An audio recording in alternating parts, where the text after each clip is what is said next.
കൃഷ്ണ കൃഷ്ണ മുകുന്ദ ജനാർദ്ദന കൃഷ്ണ ഗോവിന്ദ നാരായണ ഹരേ അച്യുതാനന്ദ ഗോവിന്ദ മാധവ സച്ചിദാനന്ദ നാരായണ ഹരേ പാരിലിങ്ങനെ സഞ്ചരിച്ചിടുമ്പോൾ പ്രാരബ്ധങ്ങളെ ശേഷമൊഴിഞ്ഞിടും വിധിച്ചിടുന്ന കർമ്മമൊടുങ്ങുമ്പോൾ പതിച്ചിടുന്നു ദേഹമൊരിടത്ത് കൊതിച്ചിടുന്ന ബ്രഹ്മത്തെ കണ്ടിട്ടു കുതിച്ചിടുന്നു ജീവനുമപ്പോഴേ ശക്തി വേറിട്ടു സഞ്ചരിച്ചിടുമ്പോൾ പാത്രമായില്ല എന്നതു കൊണ്ടേതും പരിതാപം മനസ്സിൽ മുഴുക്കേണ്ട തിരുനാമത്തിൻ മാഹാത്മ്യം കേട്ടാലും തിരുനാമത്തിൻ മാഹാത്മ്യം കേട്ടാലും കൃഷ്ണ കൃഷ്ണ മുകുന്ദ ജനാർദ്ദന കൃഷ്ണ ഗോവിന്ദ നാരായണ ഹരേ അച്യുതാനന്ദ ഗോവിന്ദ മാധവ സച്ചിദാനന്ദ നാരായണ ഹരേ.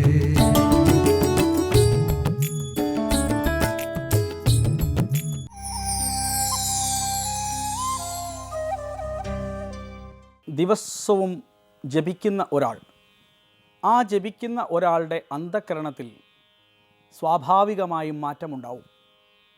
ജപത്തിൻ്റെ സ്വാധീനം അദ്ദേഹത്തിൻ്റെ മനസ്സിലും അന്ധഃകരണത്തിലും ബുദ്ധിയിലും നാഡീഞരമ്പുകളിലും മാറ്റമുണ്ടാക്കും. സ്വാഭാവികമായും അദ്ദേഹത്തിൻ്റെ ദൃഷ്ടിയിൽ പുതിയൊരു കാഴ്ചപ്പാടുണ്ടാകും. ഇന്നലെ വരെ ഉണ്ടാകാത്ത പുതിയ കാഴ്ചപ്പാടായിരിക്കും അന്നു മുതൽ, ആ നിമിഷം മുതൽ ആ വ്യക്തിയിൽ ഉണ്ടാവുക. തിരുനാമ സങ്കീർത്തനം കൊണ്ട്, ജപം കൊണ്ട്, സന്ധ്യാനാമ ജപം കൊണ്ട് നമ്മുടെ ഓരോരുത്തരുടെയും ഉള്ളിൽ ദിവ്യമായ ഒരു സ്ഫുരണം ആരംഭിക്കുന്നു, ഉണ്ടാകുന്നു. ആ സ്ഫുരണത്തെ, ആ അഗ്നിയെ നമുക്ക് ജ്വലിപ്പിച്ചെടുക്കേണ്ടതുണ്ട്. ആ ജ്വലിപ്പിച്ചെടുക്കുന്ന അരണിക്കടയലാണ് ശരിക്കു പറഞ്ഞാൽ യാഗം എന്ന് പറയുന്നത്, യജ്ഞം എന്ന് പറയുന്നത്. ആ യജ്ഞത്തിലൂടെ നമുക്ക് നമ്മുടെ ഉള്ളിലുള്ള ആ അഗ്നിബീജത്തെ പ്രജ്വലിപ്പിച്ചുകൊണ്ട്, നമ്മുടെ ഉള്ളിൽ ഒരു കരിക്കട്ടയാണ് നമ്മൾ ഓരോരുത്തരും. ആ കരിക്കട്ടയെ നമുക്ക് രത്നമാക്കി മാറ്റേണ്ടതുണ്ട്. അതാണ് അഗ്നിമീളയെ പുരോഹിതം യജ്ഞസ്യ ദേവമൃത്യുജം ഹോതാരം രത്നധാതമം.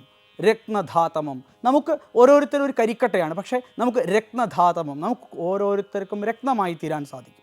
നമുക്ക് രത്നമാവണം. നമ്മൾ ഒരു കരിക്കട്ടയിൽ നിന്നാണ് രത്നമുണ്ടാക്കുന്നത്. അതേപോലെ ഓരോ വ്യക്തിക്കും ഒരു കരിക്കട്ടയിൽ നിന്ന് ഒരു രത്നമാകാൻ സാധിക്കും. ആ കരിക്കട്ടയിൽ നിന്ന് രത്നമാകുന്ന ഒരു പ്രോസസ്സിങ്, ആ പ്രക്രിയയാണ് സാധന എന്ന് പറയുന്നത്. ആ സാധനയെക്കുറിച്ചാണ് പൂന്താനം നമുക്ക് വിശദീകരിച്ച് തരികയാണ്. അങ്ങനെ നമുക്ക് ദൈനംദിനം നമ്മൾ ഈ പ്രോസസ്സ്, ഈ പ്രക്രിയ നമ്മുടെ സാധനയിലൂടെ മുന്നോട്ട് പോകുന്ന സമയത്ത് നമ്മുടെ ഉള്ളിലുള്ള പ്രാരാബ്ധങ്ങൾ ഇല്ലാതായി തുടങ്ങും. പ്രാരാബ്ധങ്ങൾ ഓരോന്നോരോന്നായി ഇല്ലാതായി തീരുന്ന സമയത്ത് ജീവൻ ബ്രഹ്മ തുല്യമായ അവസ്ഥ പ്രാപിക്കാൻ ആരംഭിക്കും. ബ്രഹ്മത്തിൻ്റെ ആ പരമമായ ചൈതന്യത്തെ തിരിച്ചറിയാൻ ആരംഭിക്കും. അതാണ് ശരിക്കും രത്നധാതമം എന്ന് പറയുന്ന അവസ്ഥയിലേക്ക് എത്തിച്ചേരുക. നാം ഒരു പ്രാരാബ്ധങ്ങൾ കൊണ്ട് കരിക്കട്ടയായിരുന്ന അവസ്ഥയിൽ നിന്ന് പതുക്കെ പതുക്കെ പ്രാരാബ്ധങ്ങൾ ഒടുങ്ങിയിട്ട് ബ്രഹ്മസായുജ്യം എന്ന് പറയുന്ന വലിയ ഒരു സാഹചര്യത്തിലേക്ക്, ദീപ്തമായ ഒരു അനുഭവത്തിലേക്ക്, ബ്രഹ്മാനന്ദം എന്ന് പറയുന്ന ഒരു അനവദ്യസുന്ദരമായ ഒരു അനുഭവത്തിലേക്ക് സ്വാഭാവികമായി നീങ്ങുമെന്ന് പൂന്താനം നമ്മെ ഓർമ്മിപ്പിക്കുകയാണ് ഈ വരികളിലൂടെ. അങ്ങനെ ഓരോ വരികളിലൂടെ പൂന്താനം നമ്മെ ഒരു സാധനൻ്റെ സംസ്കരണത്തെക്കുറിച്ചും അതിൻ്റെ അനുഭവത്തെക്കുറിച്ചും ഓരോ വിഷയങ്ങളായി നമ്മുടെ മുമ്പിൽ അവതരിപ്പിച്ച് നമ്മെ ഓരോരുത്തരെയും, ഒരു കൊച്ചു കുട്ടിയെ എങ്ങനെയാണോ സാധനയുടെ വലിയ വീഥികളിലേക്ക് കൈപിടിച്ചാനയിക്കുന്നത്, അതേപോലെ നമ്മെ കൊണ്ടുപോവുകയാണ് പൂന്താനം എന്ന് നാം മനസ്സിലാക്കുക.